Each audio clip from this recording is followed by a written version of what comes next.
Hey Earth Prisoners, welcome back to part 5 of the King Gizzard analysis videos. Thanks for joining me. Today I'm wearing a Wilfred outfit because this was originally intended to be a Halloween video, and I'm half a month late, so apologies for that. But I made it. This time we are going to be covering King Gizzard's 4th studio album, released in March of 2014, Oddments. It consists of 12 songs that were thrown together to form a smorgasbord of songs that failed to make it onto other albums. Before we get started, I just want to say that since this album is basically a vomit of songs, it was challenging to derive any sort of story out of it because there isn't one. And I did my fair bit of research on all of these songs, but there's not much to research on these songs, to be honest. So a lot of it is really just your own sort of interpretations of it. So I'm really looking forward to your guys' comments to see what you guys think of each of these songs. I will give pretty brief analyses on some of them, and I apologize for that in advance, but it's a weird album. To start off the weird album, we have Aluda Majaka. I think I'm pronouncing that correctly.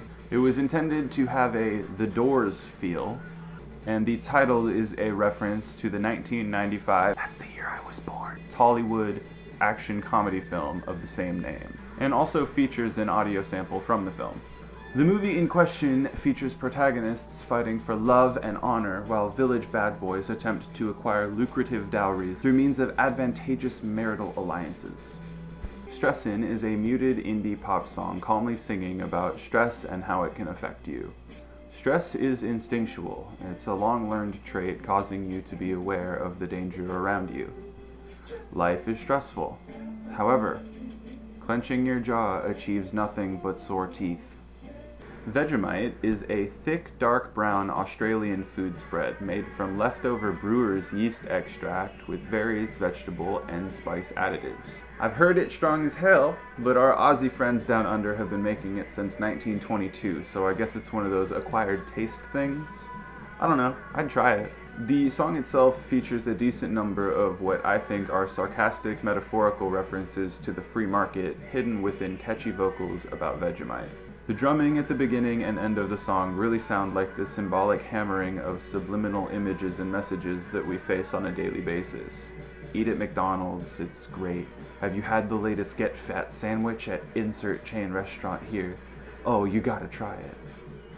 But amongst all the capitalism loudness, Stu can still find the time to sit down with his girlfriend and even enjoy some of the spoils of that capitalism itself. Vegemite. The return of the harmonica makes for a super bluesy song with It's Got Old. To me, this one is kind of about how routine gets old, but it's also about how routine is hard to maintain in the ever-changing landscape of life. A weird yin and yang when you want stasis in a world that constantly changes.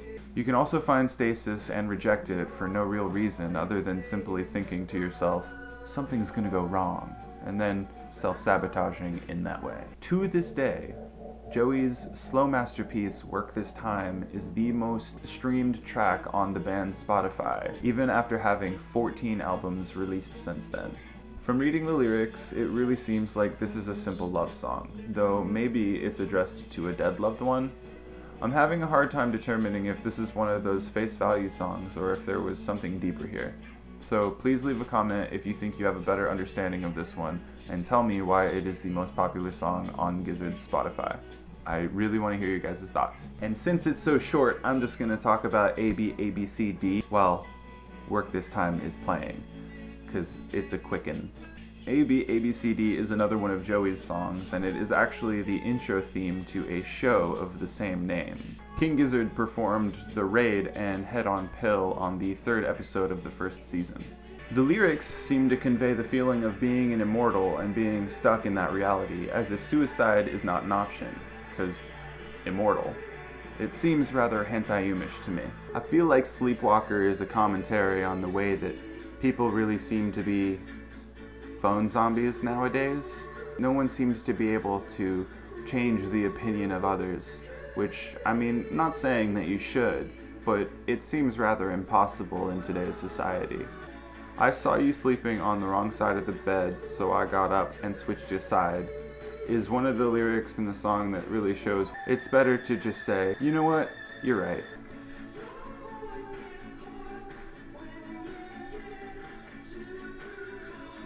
I think Sleepwalker is about somebody who is walking through life without really having many opinions or a care in the world, and they are surrounded by people who are very opinionated and almost seem to be asleep with their beliefs, as if they are so unaware of the possibility that they might not know everything that there is to know. Because the greatest thing that humans can do is keep learning. You've never figured it out. We don't know the answers yet. The answers that you should be asking, we don't know them. So keep looking. You haven't figured them out. It's scary, but we haven't figured them out yet.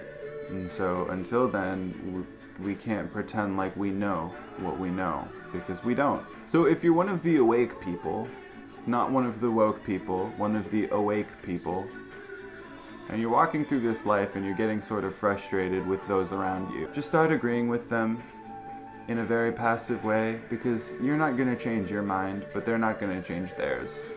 And so just be nice, because you never know what somebody else has got going on in their minds.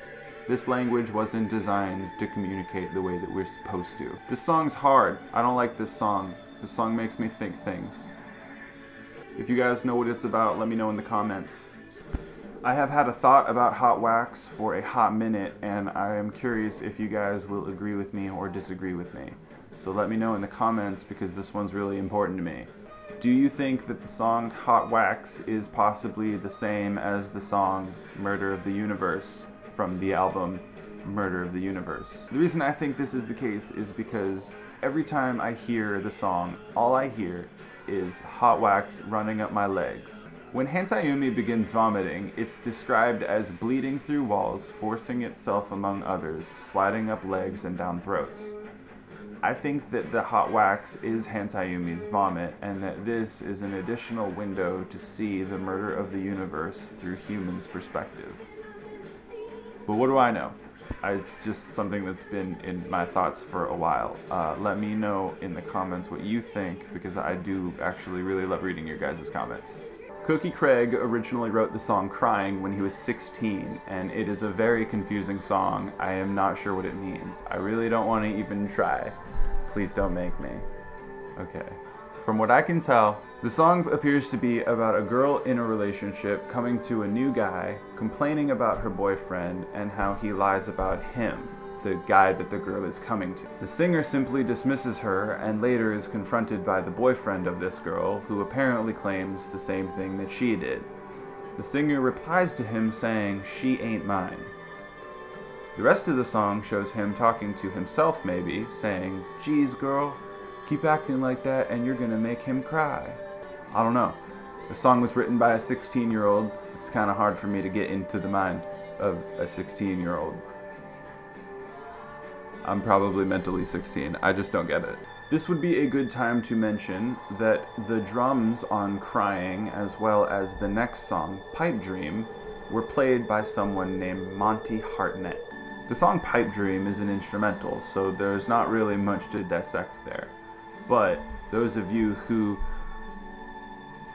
hear it, let me know. I want to hear those juicy thoughts. Rain is heard throughout the song Homeless Man in Adidas. As a homeless man tells us how he focuses on the positives of being alive, and how even though he doesn't have a home, he is able to look on the bright side, showing how it is really a matter of personal perspective which determines your attitude. Oddments, there is nothing to care, because that's all I will ever do. Oddments. Oddments.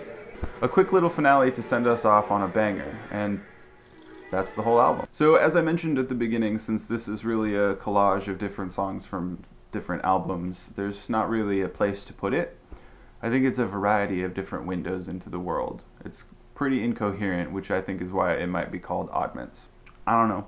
But that's it. Thank you so much for watching the video. I hope that you got something new from this one, and I really can't wait to read your comments and see what you guys think is up with this one, because it's really difficult to research. If you enjoyed your stay, let me know by hitting that like button right here. No, I don't want that one. Let me know by hitting that like button. Well, it'll be down there, but yeah, hit that. And also feel free to grope the subscribe button like a TSA agent so that our channels can get to know each other. In the next video, I'm covering I'm in Your Mind Fuzz. And if it takes a minute before I release that one, I apologize in advance, but I'm going to do as much research as I can in a reasonable amount of time on that one, so that I can give you guys something better than this video, because it was really hard to research. So make sure to not miss that one, because I'm going to put a lot more effort into it than this one. Not that I didn't, but I'm definitely going to do my best. With all that said, I mean, come on. You've seen my videos before, you know it's coming.